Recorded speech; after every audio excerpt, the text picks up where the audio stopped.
I'm standing in the stone circle of East Aquharthies. This is one of the greatest and one of the earliest stone circles in Aberdeenshire. In Aberdeenshire, we find a level of stone circle building that's quite out of proportion with the rest of the British Isles. They became totally obsessed with this weird phenomenon, the large recumbent stone, almost like some huge megalithic sideboard right in the middle, and then the two huge upright flankers which dwarf the rest of the stones.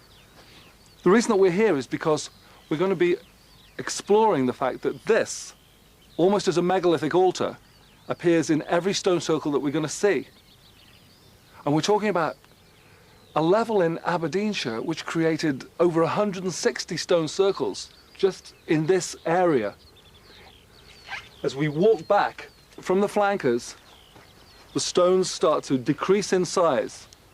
And at the opposite side, we have the stone where clearly the initiate or the younger members of the tribe were meant to view some kind of cosmic phenomenon. I think this is possibly the beginning of a separation with the Mother Earth. Once upon a time, it was enough to go to some great waterfall, some natural outcrop. But now, we stand proud, the beginning of us starting to stand, unfortunately, alone.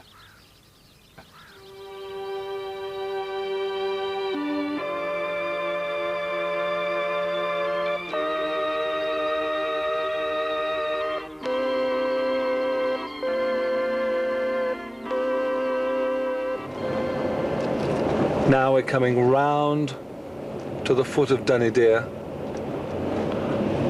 and we're going to be going past Stonehead. I think we've just got to do Stonehead because it's called Stonehead. Can you see right there?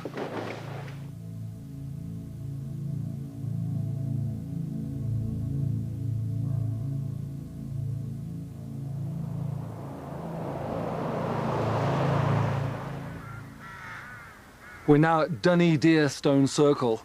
Dunnydeer spelt with an I, but Dunnydeer spelt with a Y. That's the way the British language has evolved. Everything is just so changeable. This is a smaller stone circle. The recumbent here and there is Dunnydeer. This is the closest to the sacred hill. As you can see, the recumbent is still upright, the main flanker is still upright, but this flanker has leant forward and erosion has caused it to split into two pieces. Most of the rest of the circle has been cleared and pushed around it. But still, with these recumbent stones and with the flankers next to it, we have enough evidence. And there's the obsession, Dunnydeer.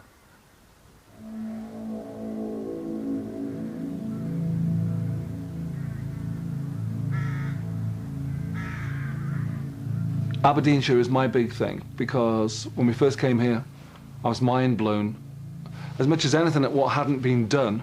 So I just started going and ringing on farmers' doorbells and saying, can I have a look at your stones?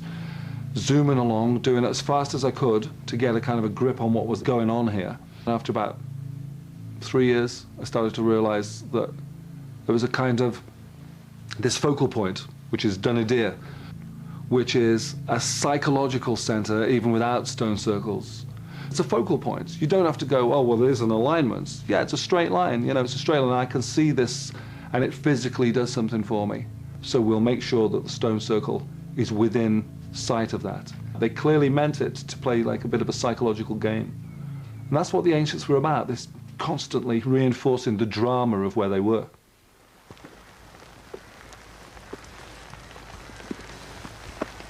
Wantonwell Stone Circle, destroyed.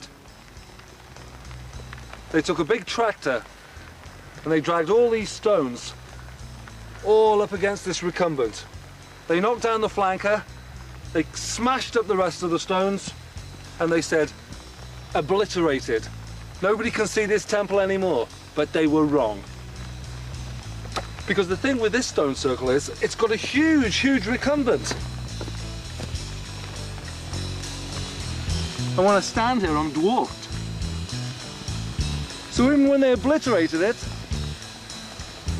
It still had Dunnydeer in the background. So they were wrong again, because these are earth temples, and however much you do this in Aberdeenshire, there's always vestiges of the original temple, which makes them, in my book, pretty rock.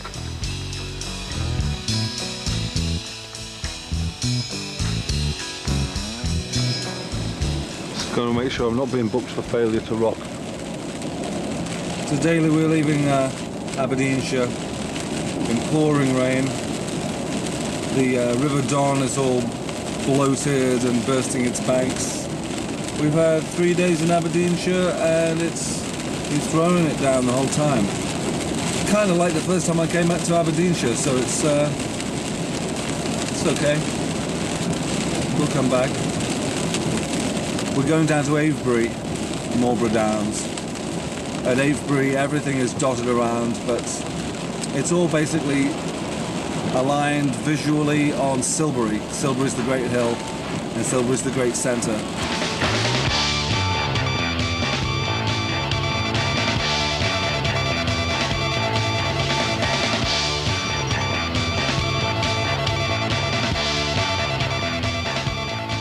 We're now approaching the eastern edge of the Avebury landscape. 2,500 miles later, this is the end of our journey.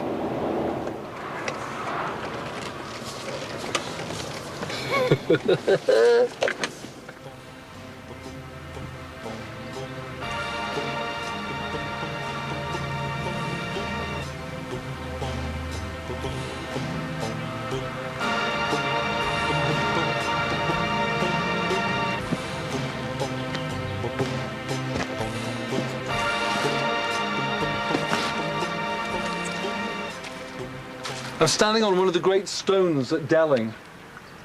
This is where the ancients came thousands of years ago when they needed stone for building Avebury.